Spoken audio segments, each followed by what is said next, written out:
At the age of 13, I entered a red light area. What I saw there shocked me to my core. My friend's 15-year-old sister, his 40-year-old mother, and 70-year-old grandmother, they were all part of what is called the world's oldest profession. It disheartened me. I knew this was not right and I wanted to do something. I could not change everything, but I could change something. But what should I really do? It was a massive task and dangerous too. The red light areas, mafias, they all were well known gun buddies. I met with Vijayatai Lavate, Anna Ajare, Baba Amte, Preeti and Praveen Patkar from Mumbai, and few others, drawing inspiration from them. I started by babysitting a couple of children from the red light areas. For them, I learned poetry, songs, storytelling, adding some melodies and music to their lives, a soft solace to my heart. I thought I would change lives, but those little ones changed my life. There we sowed a seed of Snehalaya.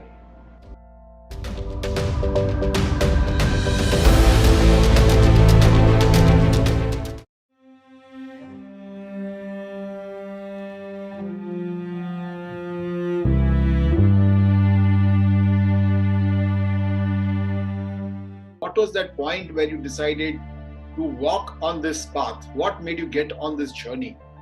I thought that if I see my own people, my own mother, grandmother or a sister there, what will be my reaction? I will just see and just pass away, or I will do something. And I thought that I will at least work for 2 kids and 2 women, because otherwise I will always feel guilty in my whole of life. So I have started doing something in 1988, established Snehalaya in 1989. And my earlier dream was to do something for 2 people. But now it has become a big institution because the help of people like you, lakhs of people supported by their strength, by their resources, by ideas, and Snehalaya grew. But tell me, when you started this journey also you faced a lot of challenges. What were those challenges? The initial challenge was who will accompany me, from where the volunteers will come, from where the resources will come. But I really realized that if I don't do it, someone will do it. It's not, the work will not wait for me. So I should take the opportunity of doing the work. Later on I realized that this work, we call it a social work, but this is life-changing work for myself and other people who are doing that work. Sometimes I get confused that some people say, oh, you are not stable in your life, you are not standing on your own feet, and how you will help the others. So these are all questions people raise, but really I feel that the greatest challenge is bringing change in our own mindset.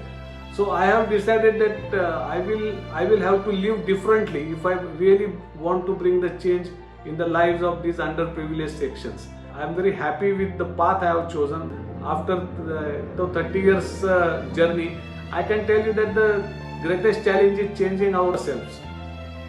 You also faced life-threatening challenges.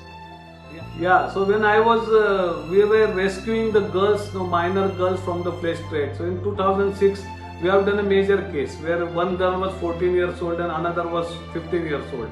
And they were used by a big group of people. And a lot of bigwigs were involved. And they are from 6 districts in Maharashtra.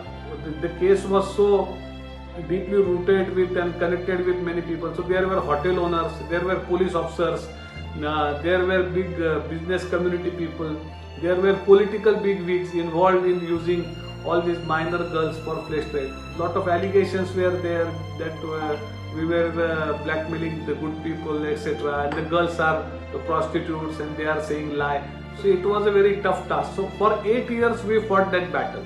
And during these 8 years, we got a lot of life threats. We were several times offered the bribes to withdraw from the statements because we were the prime witness of the case.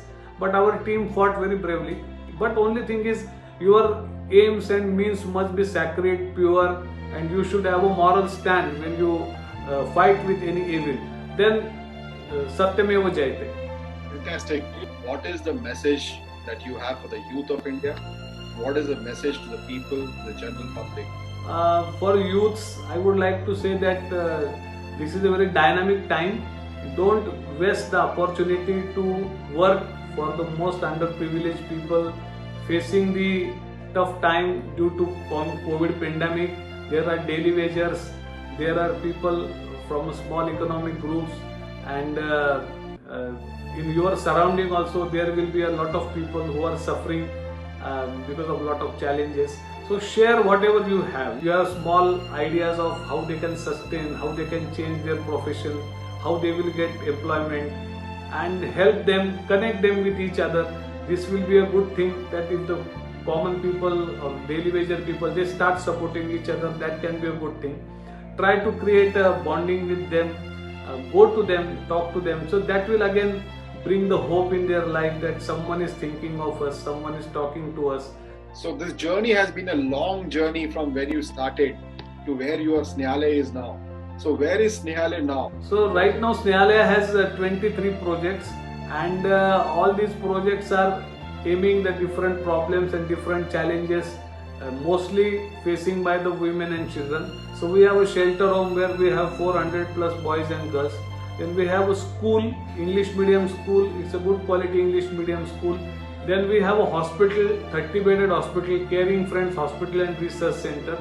And we treat all HIV, non-HIV patients too in a very affordable rates. And of course, for the women from red light areas and slums, it's free of cost. We run a Bal Bhavan project for 2000 plus children in 8 slums. We also working with the slum rehabilitation program in Sanjay Nagar.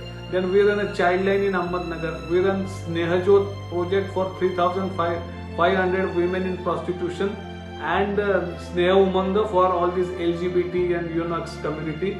Then we have Sakhi Kendra and Snehadar projects.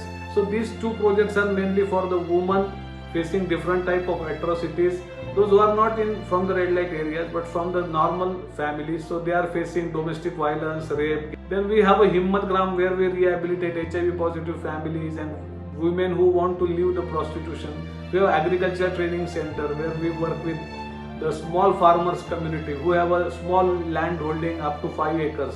Then we have GK and Rehab Center for 18 plus boys and girls who were staying in different orphanages. We have a radio station, FM channel, from where through which we spread a lot of social messages. We have centers in Ahmednagar, in Pune, in Belgaum, in Aurangabad we are working with. Now we got some land in Thane district in Shahpur Tehsil, so we are also planning to work there. I can tell you that Snehalaya has people from all walks of life, all caste, creed, communities, and we are transferring the ownership of the organization to the beneficiaries. So a lot of in Snehalaya's board of trustees and life members, you will find all the past beneficiaries, present beneficiaries, they are running the organization. So yeah, Snehalaya is growing day by day, and through this Heroes of India series, I would like to request all the viewers that you also can join Snehalaya.